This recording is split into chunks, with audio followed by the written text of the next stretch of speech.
Okay, so thank you all very much for joining us. My name is Ian Dunn.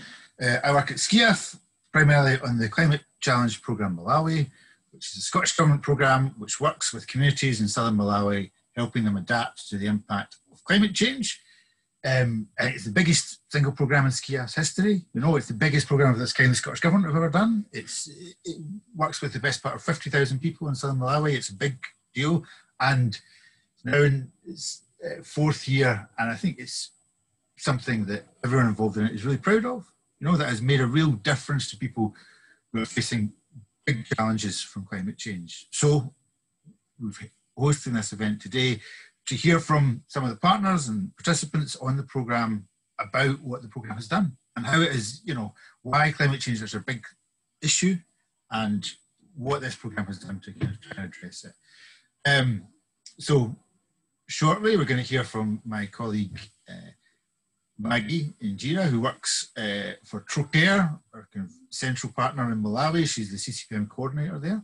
And then we're going to hear from Faith in, my pronunciation, I was going to say, Faith Nthonyiwa, who works with CCOD in Chikwawa, in the deep south of Malawi. And she's going to tell us a little bit about the community-led approach of the CCPM. We're then going to talk to Chimwemwe Banda, who's going to talk to us about agroecology and how a sustainable agriculture approach has really helped a lot of the communities involved. And finally, we're going to hear from Enifa Malembo and Florence from our partners in Zomm. We're going to talk about the women who have taken up leadership positions in the programme and how that's made a difference in their communities, which I think is going to be great. But I'm going to start by handing over to Maggie, who's just going to give us a wee introduction to the CCPM and what it is, if that's all right. Maggie, on you go. Hi everyone. My name is Maggie Njira. I coordinate the Climate Challenge Programme Malawi from Trocare, Malawi.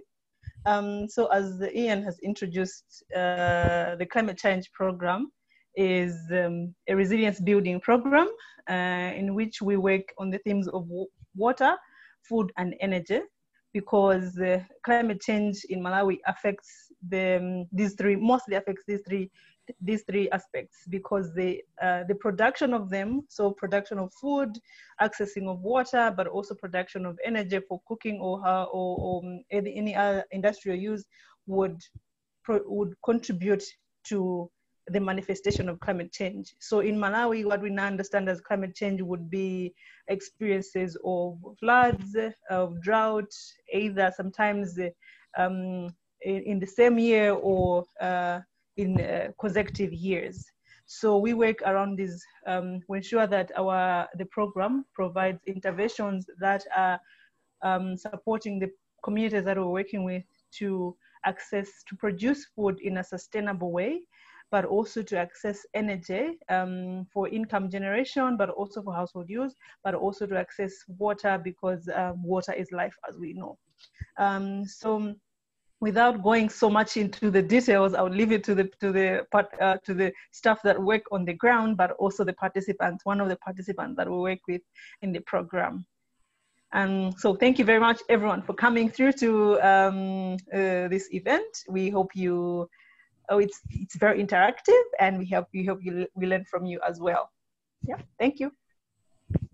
Thank you, Maggie. Yes, as Maggie said, it's very interactive. So we would be keen for you to, if you get any questions as we go along, anything you want explained or more details on, type them into the chat box and we will come to them. That would be great. I would also say, just if you've got your video on, if you turn it off, just because we want to, maximise the chance of the connection with the people that we're talking to in Malawi. So it can be a wee bit shaky, so that would be great. And without further ado, I will turn to Faith, who works at CCOD. Hello, Faith. Are you there? Can you turn your camera on for a minute? How are you? Oh.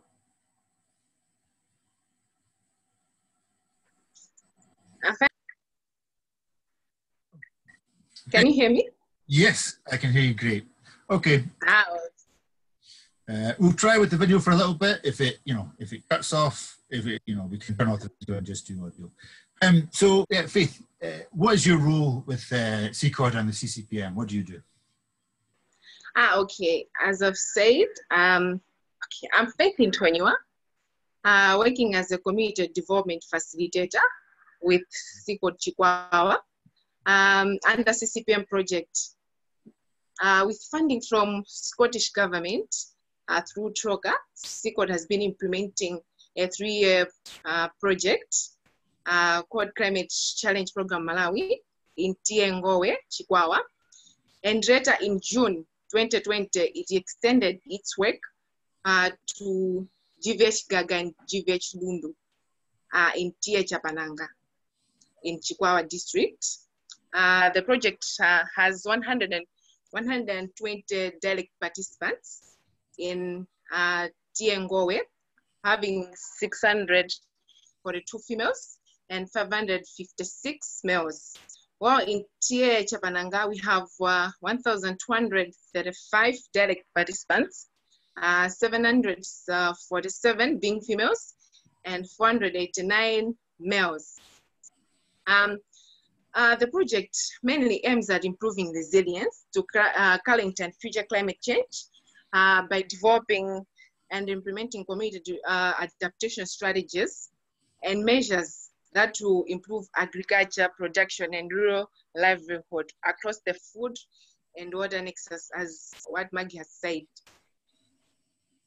Yeah, so today I'll be presenting on community-led, how the approach has been incorporated in the project. Mm-hmm. Yeah. Just before we get to that, I think you are from Chikwawa in the south. It's in the south of Malawi. How does climate change affect people there? How do you see climate change affecting life in Chikwawa? Okay, mainly in Chikwawa, according to the BBC report that we did, mainly it affects the issues concerning water. Because mainly it's dry here in Chikwawa, and also because there's shortage of rains, it has affected food production. Mm-hmm.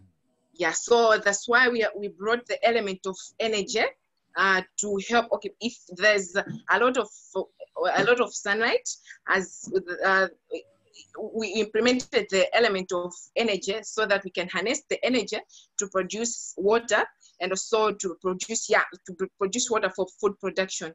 That's why we are evolving in the food, water, and energy nexus. Yeah, well, it's hot. It's a hot place. Okay, so when we talk about the community-led approach of the CCPM, what does that look like? How does that how is that represented in the program? What does a community-led look like on the CCPM? Okay, using the community-led approach to the local community, we took that approach starting from the project implementation. From project design, from project design, we carried out a PVCA, which is called Participatory Vulnerability Capacity Assessment, which involved mainly the locals to identify the challenges that they are facing in the area, and also the solutions to those challenges, which are the interventions now that we are implementing.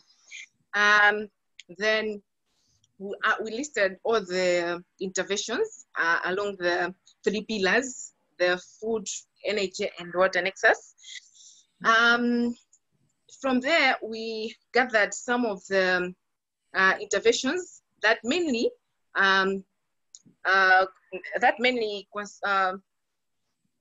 they tackle the approach, like provision of livestock on person scheme, which we distributed the goats to 275 households, 179 female-headed households, and 996 male-headed households. in Tiangowe and 60 in Tia Chapananga. Based on the PVCI report, it shows that here in Chikwawa, most of the communities that we are working with are on the lower side of the Western King, which makes them unable to afford inorganic fertilizers. So we use this approach so that they can use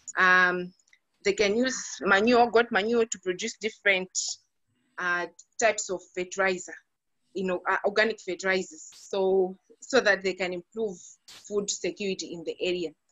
And also we procured and distributed drought tolerant seeds to 1,200 households in Tiangowe, and also 1,235 households in Tia Chapananga. And also we conducted on-site trainings on soil and water conservation technologies to 40 lead farmers, and also we conducted training on permaculture and agroecology to 80 VNMCs, the Village Natural Resources Management Committees, and lead farmers. And also we managed to establish solar kiosk in GVH Kungubwe, one of the GVH that we are working with. In order to increase income levels, CCPM has been training participants on how to start income generating activities. So we distributed these solar kiosks so that they can have several type of businesses. So all of these interventions want to enable communities to develop experience with support, which support the development of a common understanding on climate change and positive local response to climate change adaptation. Yeah, so after the project design, coming to the project implementation, we have been using the existing structures. For example, at village level, we have been involving the VDCs, the village development committees, and lead farmers, and also the village civil protection committees, and the village natural resources management committees. Well, at area level, we have been using the area civil protection committees and area development committees. Yeah, so the implementation of various intervention also uses the community-based government extension workers from Department of Agriculture, the community development, the water, and also the forest department. All these structures mainly want to disseminate different agriculture information and technologies to enhance adoption among farmers, and so to reach out to many as possible, and also to monitor activities and to provide feedback to the project for programming in order to enhance sustainability of the implemented activities. Yeah, so, and also we brought a platform, which is a community review meeting, which the communities share project progress, lesson learned, and challenges that they are facing in the area, so that we can generate solutions for future plans. So we've got a wee question from Geraldine here that says, how do the communities produce water? Is it about using solar energy to access deeper groundwater? Pardon? Yeah, the question from someone in the audience that says, how do the communities produce water? Is it about using solar energy to access deeper groundwater, like solar powered pumps? Okay. All right, okay. We have several interventions. For example, we have installed a solar pump in GVH Masanduko, which is distributing in 5 water points in the area. Yeah, so we have used the solar energy to produce water, and also we have we have solar, movable solar pumps for irrigation. We have also provided those in several irrigation schemes. And also we have drilled boreholes in 3 GVHs that we are working with. And what do you think have been the benefits of this community-led approach, of having the communities involved in the design stage of the programme?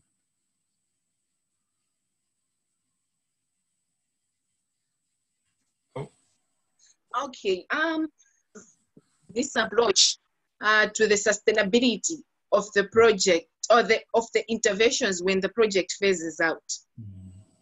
Because we have instilled knowledge, and these people feel they have the sense of ownership, because we have involved them from the start of the project, and each stage we involve them, we don't exclude them, and we know that the sustainability of the implemented interventions will go quite well.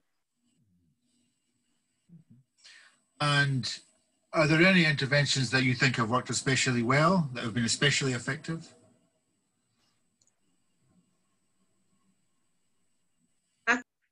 Are there any interventions in the communities that have been really good, that have worked, that you think of as being most successful? You're cutting it a little bit. You might need to turn off your camera for a little bit, Faith. Okay. I was asking, is there any interventions that you think of as being very successful, the most effective interventions? Okay, using the community-led. Yes.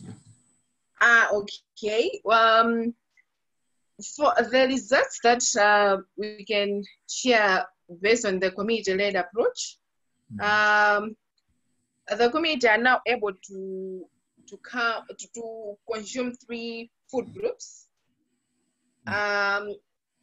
That's an increment in food security, and so this has been achieved through various interventions, like training and support of the communities.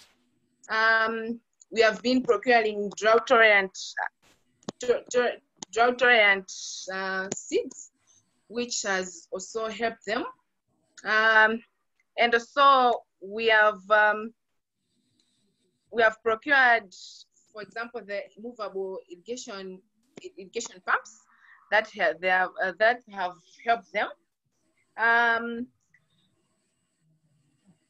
Mainly the intervention that I've mentioned earlier, the procuring of goats, it has helped them mainly because they can now grow crops without using inorganic fertilizers.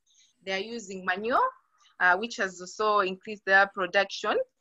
And also, above all, the involvement of them, it has helped the sustainability of the whole thing, yeah. So those are the interventions that I can see. Okay, thank you. And last question, Faith, what have you learned working on this CCPM? What have you learned? Okay.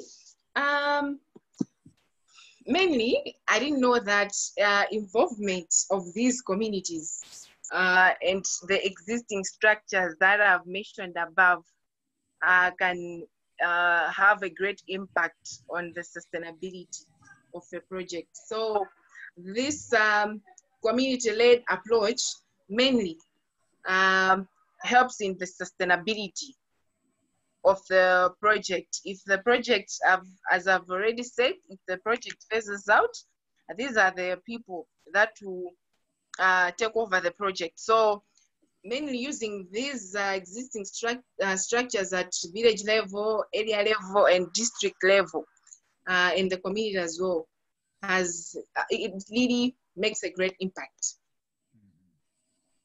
Absolutely.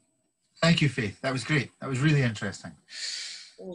Okay. If any questions for Faith, anything, type them in the chat box. We'll come back to them at the end. And I think now we'll move on to Chimwemwe. Hello, Chimwemwe. Are you there? If you can turn on your video camera and we can see you for a moment.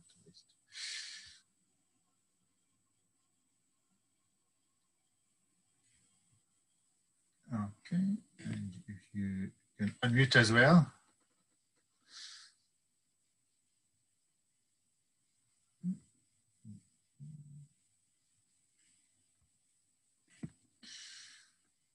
Okay, I think you're still on mute, Chimwemwe.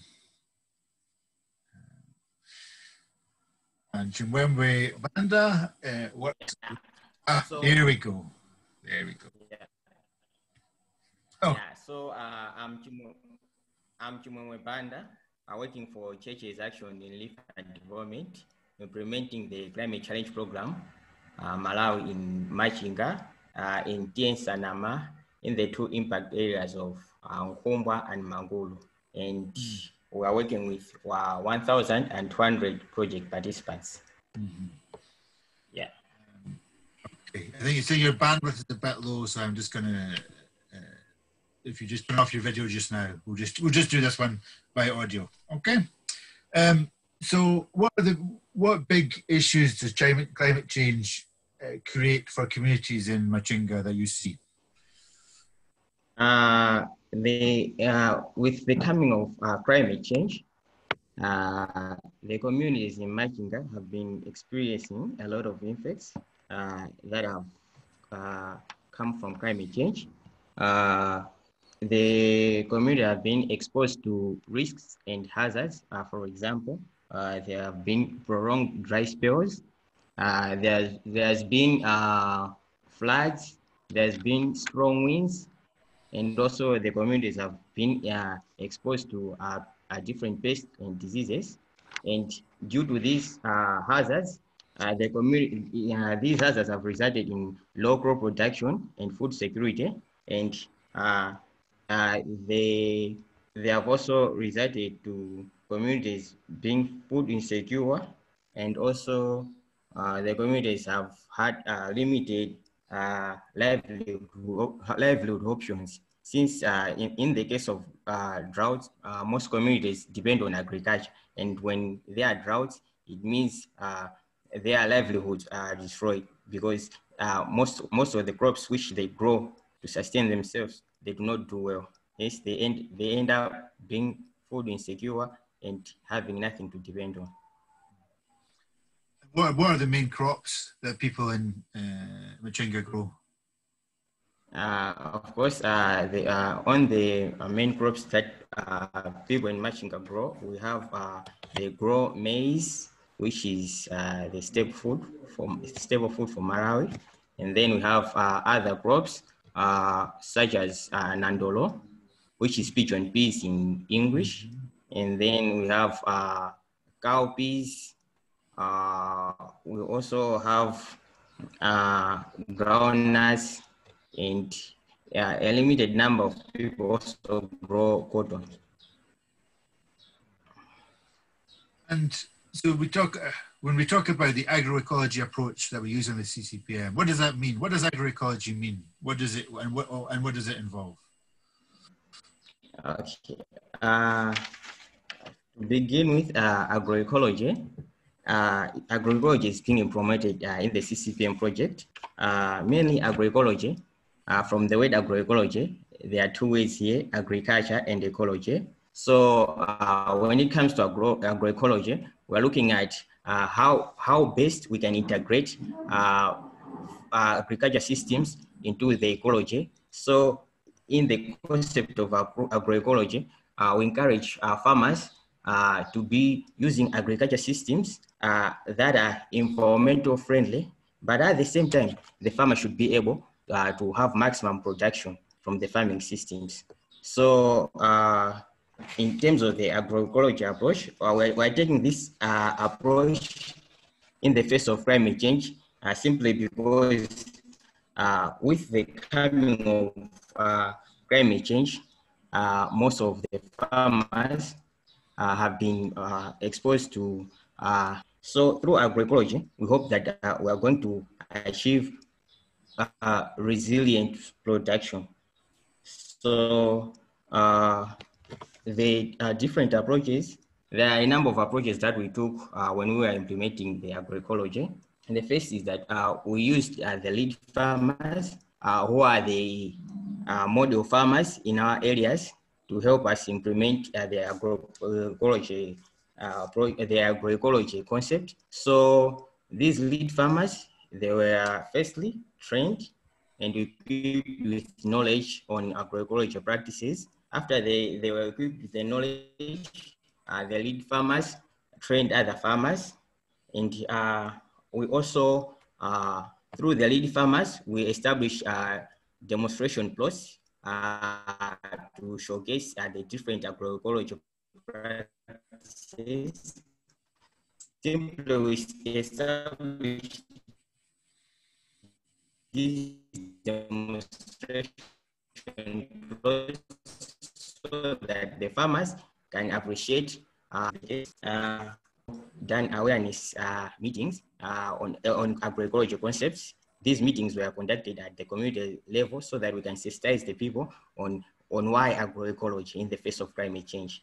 And we also had some campaign meetings for specific interventions under agroecology. For example, we have done campaign meetings for soil and water conservation measures, and also campaign meetings for manure making. And also another thing that we undertook to promote the agroecology interventions, we conducted field days where we organized the project participants to see the agroecology farming practices being integrated into the fields. And we also had a number of different stakeholders, both at the district level and from the agriculture department, in order to be sharing knowledge on how best these agroecology practices can be incorporated into the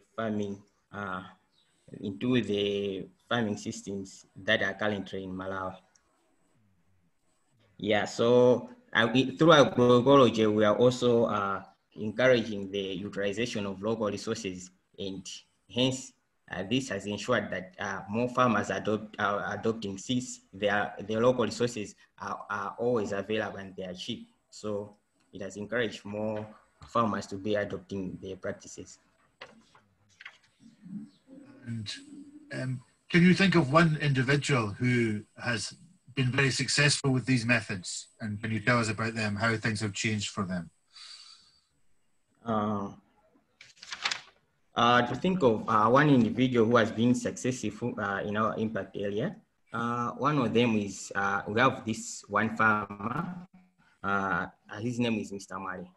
Mr. Mare is one of our farmers who lives in Nkumbwa village, where we're implementing the project. Mr. Mare adopted the agroecology farming practices, and since the adoption, that was we started rolling out the project in 2018, and since from that time, Mr. Mare testified that since he adopted the interventions, he has been having stable crop productions, which has ensured that his household has been food secure. He has been having stable productions because in agroecology, he has been practicing crop diversification. And this crop diversification has enabled him to, even when there are droughts, he still has other crops he can assist in crop. And also, Mr. Mare has been able to even produce extra crops, which has been able to sell. As we're talking of now, he has been able to buy livestock such as goats. He has also constructed some houses for rent, for the students that are studying at one of the community day secondary school that is existing in his village. And he also testified that through agroecology, he has been able to reduce production costs, since agroecology doesn't demand the use of more of external resources, but rather locally available resources. And also, agroecology doesn't encourage the use of pesticides and fertilizers, which are expensive for most of the farmers in the rural areas. So through agroecology, he has been able to cut the production costs by using manure and also biological pest control methods. Tell me a little bit about the biological pest control. How does that work? Because I know things like fall armyworm are a big issue in Machinga. I've been with the increased temperatures, they can destroy crops very fastly. So how do the biological pest control methods work? Okay, so on the biological pest control methods, there are a number of things that are being done. People are using, for example, we have biological pest control is under integrated pest management systems. So people are using biological methods. For example, you can integrate crops that repel pests. For example, we have the marigold, we have mint, we have lemongrass, we have garlic. These repel pests because they produce a certain scent which pests do not like, and hence they don't attack the field. And we also have also seen farmers using other local available trees as pesticides. For example, they use what they call neem, and also they use paper as they do pound paper or neem leaves, and then they spray to the crops. Yeah, so they act as control for pesticides or for different pests that can attack the fields. Okay, and what have you learned from working on the CCPM Chimwemwe? How has this work changed how you see things? Okay, firstly, the CCPM, I think the CCPM is unique in such a way that the way the interventions have been generated, starting from what Faith presented, that they are community-led, hence the interventions, they are community-owned, and they provide solutions to the communities. And another thing is that CCPM employs a synergy of interventions in order to build resilience. We have different interventions around food, water, and energy. And all these interventions are tailored to help the communities to build resilience. And also the fact that the CCPM has incorporated agroecology. Agroecology is ensuring that these communities, they are able to have resilient productions, they are able to have they're able to do farming systems that are economically viable, and also they are able to do employ farming systems that are able to cope up with climate change effects. Fantastic. Thank you so much. That was fascinating. Thank you. Okay.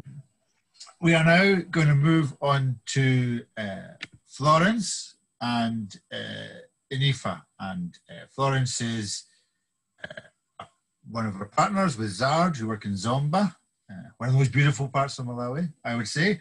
And Enifa is a participant in the CCPM. She is one of hundreds of women who are in leadership positions, and she is the vice chair of her village's civil protection committee. So are you able to turn on your camera and your microphone, Florence and Enifa? Yes, hello, Ian. Hello, Florence. How are you today? I'm fine, and how are you? Yes, I'm good. So, thank you so much for joining us. Florence is going to translate for Enifa as we have this conversation. Thank you, Florence. So, thank you, Enifa, for joining us. What can I ask? How did you become involved with this project, Enifa? How did you become involved? Unakwanisa bwana unapezeka bwanji mu project yonera kuti unakwira nawo ntchito ndi CCPM. Ndinapezeka kuti ndinalikali ndindo kwa kudera kwake. I found myself in CCPM project already because I was a leader leading the VCPC team. So it was like I was already there working with the community. See. And what are the big challenges for her Enifa's community? Mafuta njamino okumana nawo akulu kumene kudera kumene makwira ntchito kapena kudera kwanu. Kumbali yaine. Munthawi yoyambirirayo ndimalandira news.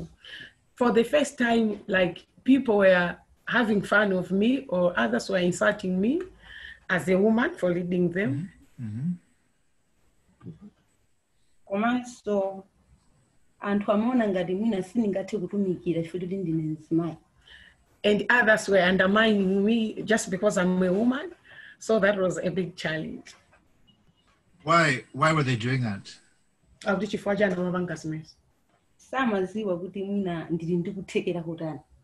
Maybe because they didn't know that I can do it. I don't know, maybe. And what do you do in your role, in your leadership role? How do you lead?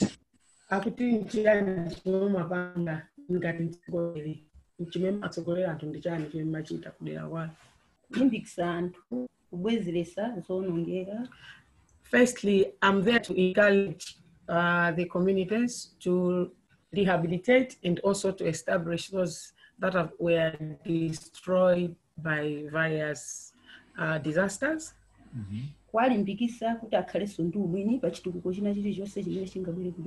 Also to encourage them on various developments happening in our area.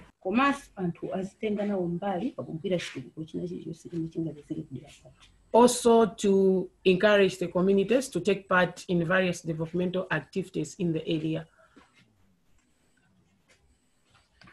And how do you do that, Enifa? How do you encourage people? How do you get people to change their behavior? Akutumapanga bwanji umakwanitsa bwanji kwalimbikitsa anthu kunena kuti akhonza kutengapo mbali mmene wafotokozera pachitukuko. Ndimatenga gawo chifukwa chonena kuti kusintha kwa nyengo kutikhuza munyengo zochuluka. Looking at how the climate change has affected us, yatikhuza munyengo zochuluka ndipo timasowa chochita. Katundu wathu amapezeka kuti panalibe komanso malo okhala timakhala opanda. Okay, looking at the impacts that the climate change affected our community, so we took as an initiative for me and the community to work together and also to make sure that we alleviate whatever impacts we were receiving from the climate change. And can you talk a little bit more about how you have seen climate change affect your community? How, are there droughts? Climate change kavena kusinta kwa nyengo kwa kuza bwanji kudera kwa kwanu. Kwa nyengo kwa kuza kwambiri kudera kwa kwathu muzaka sozochuluka. For the past few years, a lot has been happening as the impacts of the climate change. Unapangisa kuti mbuyo mutinali anthu osaziwa chifukwa kuti tinali anthu odalira nyanja ya Lake Chira. Previously, we used to rely upon the Lake Chira for our survival. Komano nyanja itapezeka kuti mu 2018 inauma ndipamene mavuto akusintha kwa nyengo tinali mu wakusintha kwa nyengo. But in 2017-2018 season, the Lake Chira dried up. So during that time, that's when we realized that we need to do something as a community. Kuonjezera pamene mbo mu chaka cha 2019. Also in 2019, we experienced floods that covered the whole GVH, Group Village Headman Katebwe. That's the area where we are working. Mabanja amene anakuzidwa anali 1,139. And it affected 1,139 households. Total population is 5,773. With the population of 5,773. Nyumba zogweratu zinali 652. And you could imagine 652 households were destroyed. Ndio umoyo watu unalipa waukuru kwambiri. So in so much problems and pains as individual households because of the floods that happened. Ndipo titakhala pasi tinalingalira kuti mwina titayeserera kupanga waterway. That's when we realized that as a community, let's take part to rehabilitate the waterway which was there previously. Zimene zinapangisa kuti mu design. This also helped that in 2019 season, zimene zinapangisa kuti chiwerengero cha manyumba chinatsika pa 8. So you can imagine that from 653 about households that were destroyed in 2018-2019 season, just because of the rehabilitation of the waterway, we are able to reduce the number of households that were affected to 8 households. 8 households only for 2019-2020 season. Ndizimene tinaona ngati mphamvu zathu zipitirire chifukwa cha ubwino wenu ugwira ntchito patokha tinawuona. That's when we realized that ourselves as a community, we can work together and make an impact upon our lives. Then we joined hands to do more than what we did in 2018-2019. Chifukwa tinaziwa kuti chitukuko chimayambira pa iwe mwini. And we realized also that development starts with you as a owner. So I am clear. In 2018-2019, there was a flood and hundreds of houses were destroyed. So they rehabilitated, they made the river more secure, so it was harder to flood. And the next year, there was very little flooding, few houses were destroyed. Is that correct? 2018-2019 kunali ma floods. Ndipo 2019-2020 munapanga yabiriko tepana kudzika. Nkani kufotokoza choncho kuti ndizona yes, it's like that. And so what did they do to the river to stop it flooding? What actions did they take to rehabilitate it? It's just a waterway, not like a river. After the river floods, it follows a waterway that goes to the households. Okay. So they worked on the waterway, not the actual river, because the actual river needs a dike. Okay. And to go back a little bit, when the lake flooded, when the lake dried up, what were the consequences for the community when it dried up? Mabanja anapasuka. The first one was families, they were breaking up of families just because they were migration. They had to go somewhere else to look for what to do and how to find food. And to also to add, a lot of boreholes dried up, a lot of wells dried up. Zimene zinapangisa nkhani ya ukhondo inasowekera ndipo ana ochuluka ndera limeneli anagwidwa ndi nthenda ya mphere. This affected sanitation, and a lot of children were, we call them scabies. I don't know how you call them there, but we call them scabies, whereby there was this skin disease around the area that affected most of the children due to lack of sanitation, health issues, because access to potable water was a challenge. And also food was a challenge. When Lake Chira dried up, that's where they were relying upon. And when it dried up, the communities were like, they had nowhere to go to look for food as they do businesses from the Lake Chira. So it was like they couldn't find money to go and buy food, or their income levels were down. So it also affected the food security of the households. They fish on the lake, and then if there's no lake, there's no fish. Is that right? Pardon, I didn't hear. Yeah, because they fish on the lake, and then yes, if there's no lake, there's no fish, and so we have to find other work and other food. Yeah. Exactly. Okay. So, as a leader, Enifa, how do you get people to respond to these challenges of lake drying up and then flooding? How do you encourage people not to despair but to take these actions as a leader? Iweyo ngati mtsogoleri umalimbikitsa bwanji kapena anthu umapeza bwanji watenga kuti akumvere mpaka na kukagwira ntchito kumalo umene mune ngati lecture tauma komanso ndi zinthu zina zokagwira ntchito panga utalo. Chifukwa choti zokhomazo zimafikira dera lonse wina lise timamukhuza uthenga wanga unalosa kuti kumvekera kudera chifukwa vuto linala wina lise. Just because the impacts of the climate change were everywhere, every household experienced that. So for her, it was easy, like to call for the communities to come together and work. It was easier because everybody felt the impact of that disaster. So most of the households were eager to come and work with her. And so how has the CCPM worked in her community? How has the community worked with the program and what have the benefits been? CCPM project kudera kwanu mwagwira nayo bwanji ntchito ndipo yapanga kuchani kudera kwanu? Poyambirira umoyo wa anthu wasintha. Choyambirira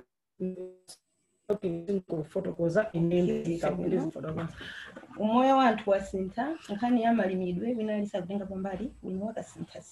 First thing, the food production has changed than before, whereby people would just grow anyhow, but now they follow the systematic, like my friends have said, the agroecology or the mixed cropping that will encourage the communities.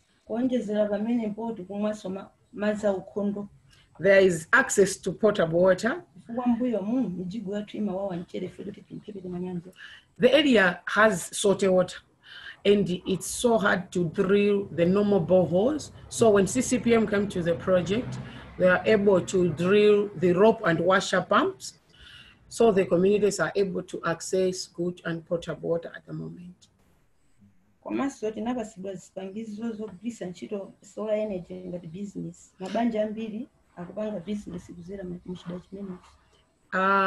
Some households also are members to solar kiosk, whereby they do business. So it's like an income to the households that are members there.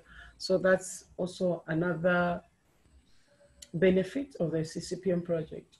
Komanso kuonjezera pamenepo mabanja ovutikisisa anamangiridwa nyumba zolimba zimene zitathandizire ife asogoleri kulimbikitsa anthu akudera kuti amange nyumba zofanana ndi zimene zokufuna kuchepesa nkhani ya ngozi.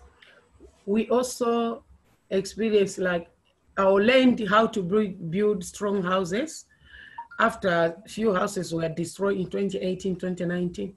So this also has sensitized the communities on how to build strong and resilient houses, because the area is disaster-prone area.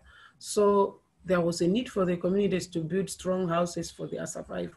So that also is a benefit of CCPM. Tinapasidwanso mbuzi zimene mabanja ochuluka analandira ndipo ndi chiyembekezo tipofika January banja linaliro silikhala litalandira mbuzizo.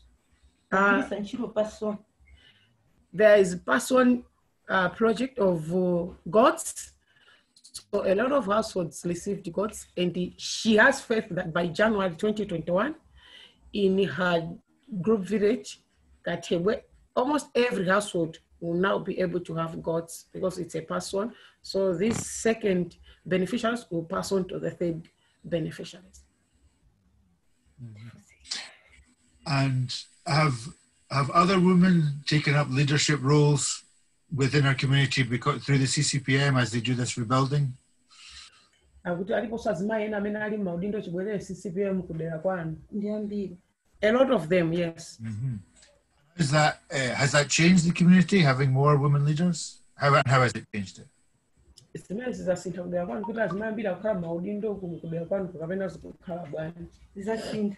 Ndipo azimanya kutenga maudindo kwambiri fwa disaster ikamachitika amene amakhuzidwa kwambiri ndi amayi. Ndi amayi ali ndi kukhala m'maudindo osiyana Tipatse chitsanzo. Loda Herenimo, Audindo wanje. ADC chair. Okay. I was just trying to probe more. So the thing is, due to the disaster that a lot of households are affected and a lot of women are affected, so it's easier these days to see a lot of women in leadership positions. So she gave an example of Loda Hirenimbo, who is the chair lady for SCPC. So it's her as a woman leading the whole of it and at the TA level. Yes. And she said before people sometimes, gave her a hard time, they mocked her for, as a woman who led. Does that still happen? Have people's minds changed? Akuti anthu amene ankakuseka kwayambirira kumakutonza kuti anzimayi njesunga panganthu panopa kumapangabe or kapena anthu anasintha. Anaziwa ntchito zanga ndikugwirira pa ground kuti ndizopindulira iwo. A lot of them have changed after looking at the results that the community has experienced through her leadership. So a lot of them have changed their perception and still follow her advices on development issues. So how do you feel about the future, Enifa? Having come through this disaster and then rebuilt, what are your thoughts on the future? Is it positive? Is it negative? How do you feel? Akuti mmene ukone gorosana kudera kwanu masompenya so future kuna kuti niyo kuiona bwanji kudera kwanu zabwino ngakhale zoyipa kutsogoloko kuti kodi ukuona kubwanji ngati utsogole. Nene kuti tuzabwino ndimaziona chifukwa chonena kuti ntchito imene tayigwira tinali ndi chilingaliro chonena kuti mavuto akudera kwathu athetsedwa, koma chiopsezo changa chili ku daiki boma silinatithandize kwa madando athu nakasiya kwa DC koma sanabwere kudzatithandiza. Ndi chiopsezo chachikulu chili pa mvula imene itabwere ndi chikhulupiriro kuti ifebe moyo wathu usowekera mtendere basi. Yeah. And zabwino kuti ndikamanga ndiyankhe zonse. Zabwino zakutsogolo. Ndikuona ngati basi nimagwiridwa ntchito. Okay. Like for instance, right now, the future in terms of the community preparedness on disaster, she still feels there's a lot that government needs to do to them because the dike along the Palombe River has not yet been done. Nothing has been done. It's still today. And her fear is that floods will come again this season. So that the Palombe River is big comparing to the waterway that they have rehabilitated. So that's her fear in future that maybe the floods will come again in another way, affecting the group village headman, the households. And on the positive part, she feels like they're working together with the communities who still continue to other developmental activities in their area, and she'll continue to work with them. Thank you so much, Enifa. Thank you, Florence. Do you have anything you want to add? Anything else you wish to say?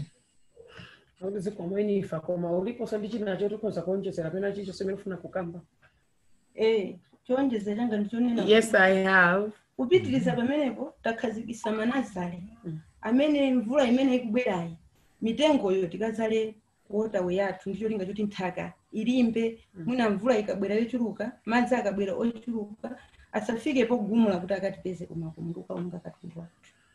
As a community, this rainy season, they are planning to have 3 nurseries, and they want to raise the seedlings to plant along the waterway as a community to do it in order to strengthen the banks of the waterway. So they are on the land waiting for the rains to come so that they can do that arrangement. So to her, that's a plus, that's a positive thing that the community is able to understand her and work together. Yes, no, it is. It is. So, thank you so much, Enifa. Thank you, Florence. Thank you. Thank you, Faith. It's been really interesting to hear from you. Thank you for sharing your knowledge and your experiences. We have, I have learned a lot. And I think, you know, something I say quite a lot is that Malawi, in many ways, I feel is ahead of a lot of the impacts of climate change that Malawi experiences now are coming to other places. And it's encouraging to see communities like respond so strongly, and it gives us hope that our communities can do the same. Maggie, do you have anything you want to add before we finish up?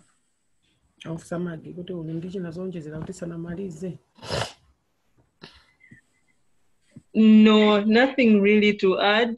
I think just to add on what everyone else has said. So apart from the work that we do at the ground, where we're working with the local structures, we also are working with the at national level and the district level. So the different responsible departments or ministries. So like the Chimwemwe and Faith have mentioned of the agriculture ministry, the water ministry, the disaster risk management ministry department, the environmental affairs department. So all these we work hand in hand with them, and the local structures that have been mentioned about the VCPC, the area development committees, all these are linked to these ministries. So we do this with understanding that so that our work aligns with what the government development agendas are, but also so that when the program phases out, the different ministries are able to carry forward the interventions that we have supported through the program. But also apart from these interventions, we have been working, I think that's why the partners keep saying sensitizing and encouraging, because we're also looking at the climate literacy, because we understand that for people to adopt, say, agroecology approaches, they have to understand that links up to the climate change. So they have to understand what climate change is, but also understand it in the sense that it's a human rights issue, because if we're looking at food, water, and energy, all those are basic necessities that makes life worthy it. So we understand climate change as a human rights issue, and we ensure that the communities are able to understand it as a human rights issue, and therefore they should be able to demand their right when their rights duty bearers when their rights are not being provided with. So that's why, for example, Enifa mentioned that they presented the issue of the dike to the district council, who are the duty bearers at the district level, so that they are able to come through to support them in the construction of the dike, which is supposed to protect them from the potential floods. So it's that understanding that climate change is a human rights issue, and they are duty bearers that are responsible to tackle some of these issues. So I think that's what I wanted to add. But otherwise, I think I have learned a few more issues as well. And yeah, if there's any questions, I think from all the three presenters that have presented for us, then I think now is a good time. Yes, thanks, Maggie. That was really helpful. Thank you. Good.